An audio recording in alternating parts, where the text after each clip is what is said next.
आज हम लोग बात करेंगे अवतार छंद पर।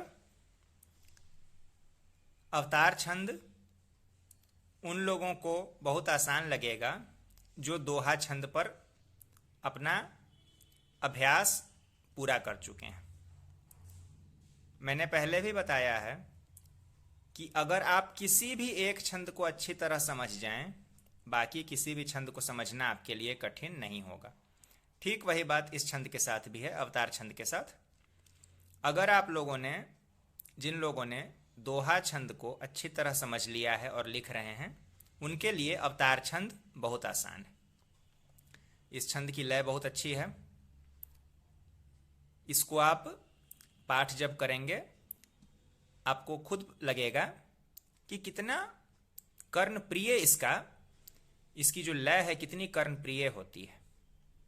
ठीक है, शुरू करते हैं अपना आज का विषय जो है अवतार छंद। अगर आप पहली बार ये वीडियो देख रहे हैं और इस चैनल पर पहली बार आए हैं, चैनल सब्सक्राइब अगर नहीं किया है आपने तो कर लीजिएगा। इससे आपको लगातार छंदों के ट्यूटोरियल मिलते रहेंगे, गज़लों के भी, गीतों के भी।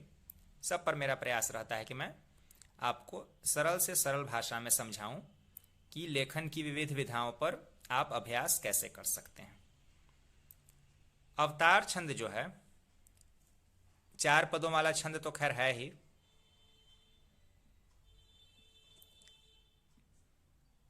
दो पद तुकांत भी होंगे, ये सब तो साधारण बातें हैं जो कि हर छंद में, अधिकतर छंदों में मिल जाती हैं।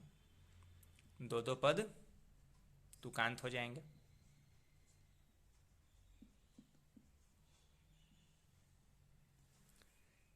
जैसा कि मैंने इस वीडियो के शुरू में ही कहा कि जो लोग दोहा पर अपना अभ्यास अच्छी तरह कर चुके हैं उनके लिए ये छंद बहुत ही आसान है, क्योंकि अब इस छंद के जो विशेष शिल्प पर हम जो अब बात शुरू करते हैं, क्योंकि ये तो ऐसी बात चीज़ें हैं 4 पद और 2 पद दुकांत, जो कि 4 पदों वाले हर एक छंद में लगभग ऐसा होता है। जिनमें 4 पद होता है, जिनमें 4 पद होते हैं जिन छंदों में, उनमें 2 पदों में तुकांतता होती है। तो ये तो आम नियम हुए। अब विशेष रूप से अवतार छंद पर हम बात करेंगे तो ये 23 मात्राओं का छंद है कुल। हर एक पद में 23 मात्राएं होती है। अब इस 23 मात्रा की मात्रा बांट कैसे होगी? 13 और 10 ऐसे होगी। 13 मात्राएं, फिर यति, और उसके बाद बाकी की 10 मात्राएं। अब आप लोग सोच रहे होंगे कि इसमें दोहा कहां से आया। तो ऐसा नहीं है कि इसको समझने के लिए दोहा छंद का उदाहरण देना जरूरी है, लेकिन मैं इसलिए दे रहा हूं ताकि तुरंत आपके मन में लय बैठ जाए। इसकी जो लय है वो तुरंत आपके मन में आ जाए, इसलिए मैंने दोहा का उदाहरण दिया। 13 मात्राएं जो होंगी, अंदाज आप लोगों को हो रहा होगा, दोहे का जो विषम चरण होता है पहला और तीसरा, ठीक उसी के शिल्प जैसा होगा। दोहे के विषम चरण का शिल्प क्या होता है? चौकल, चौकल,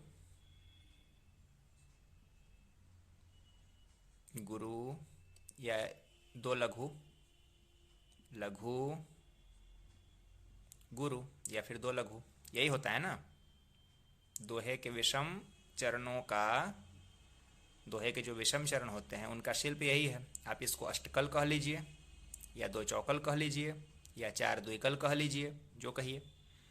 उसके बाद ये गुरु होगा। गुरु की जगह पर आप 2 लघु भी कर सकते हैं, फिर एक लघु मात्रा होती है, और फिर गुरु होता है, या फिर 2 लघु हो सकते हैं। 4, 4, 8, 9, 10, 11 और 12, 13 मात्राएं।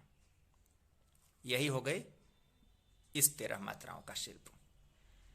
अभी भी अगले चरण में भी आपको इसी दोहे का ही सहारा लेना है जल्दी समझने के लिए।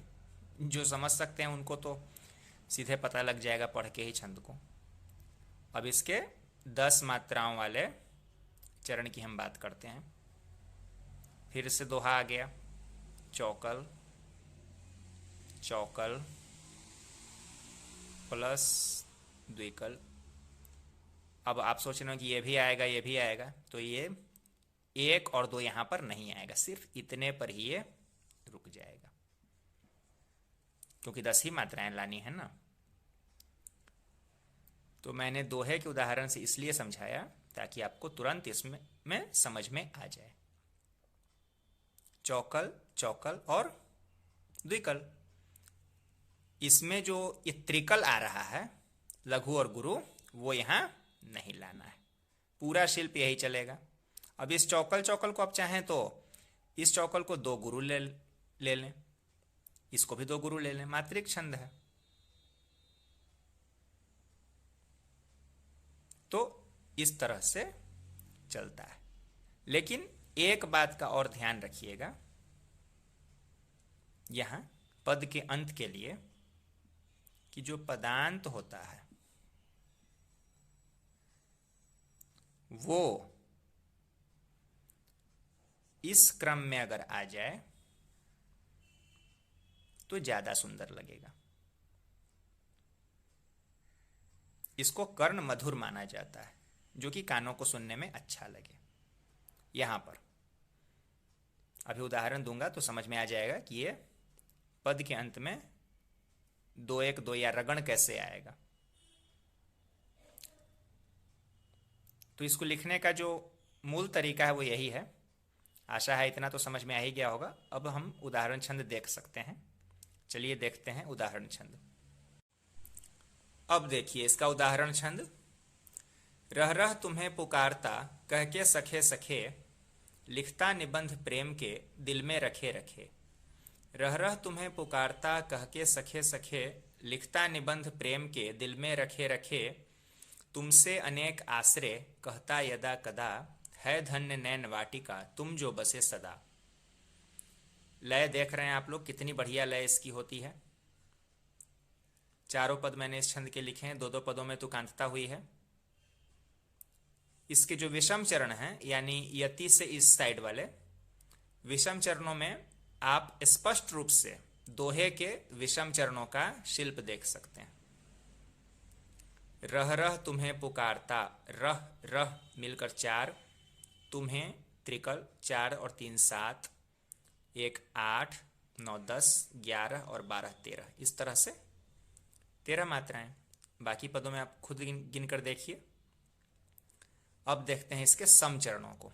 सम चरणों में देख रहे हैं सभी पदों का अंत रगण से हो रहा है, 2 1 2 से, जैसा कि मैंने अभी बताया। मात्रा गिनकर देखिए। कह के सखे सखे, कह के ये पहला चौकल हो गया, स खे और स ये मिलकर दूसरा चौकल बन गया, और एक अंत में द्विकल हो गया। तो इतना तो समझ में आपको भी आ ही रहा होगा कि चूंकि पद का अंत, इसके समचरणों के पद का अंत, समचरणों का जो ये समचरणों से जो पदांत होता है उसमें अंत में चूंकि रगण लाना है, तो रगण लाने के लिए इस गुरु से पहले, जो अंत में जो गुरु आता है उससे पहले जगण की व्यवस्था करनी पड़ेगी। जगण यानी 1 to 1, इसकी व्यवस्था यहां हो रही है ना। देखिए ब से स यहां भी जगण है, य दा क यहां भी जगण है, र खे र यहां भी जगण, स खे स यहां भी जगण। तो जगण आ जाएगा और उसके बाद एक गुरु आएगा, तो इसका मतलब रगण अपने आप आ जाएगा। जगण आया उसके बाद गुरु आया, तो इसका मतलब है कि रगण की व्यवस्था पद के अंत में हो गई। तो ज़्यादा कुछ कठिन नहीं है, बस इतना ही आपको ध्यान में रखना है। यहाँ भी वही चीज़ ध्यान में रखिएगा। तो ये तो खुद ही आ जाएगा, क्योंकि दोहे के विषम चरणों वाला शिल्प आपके इसके विषम चरणों में रखना है। अवतार छंद के जो विषम चरण होंगे बिल्कुल दोहे के विषम चरणों की ही तरह होंगे। तो यहाँ तो रगण आएगा ही आएगा। यहाँ पर इसके भी सभी चरणों के अंत में रगण आ रहा है ना। हाँ, यहाँ लाने के लिए आपको प्रयास करना पड़ेगा इस तरह से। सम चरणों के अंत में रगण लाने के लिए आपको इस तरह का प्रयास करना पड़ेगा। बस ये इतना ही इसमें करना है। इस छंद से संबंधित कोई प्रश्न हो मन में, कमेंट बॉक्स में जरूर पूछिए। मिलते हैं अगले वीडियो में किसी नए विषय के साथ।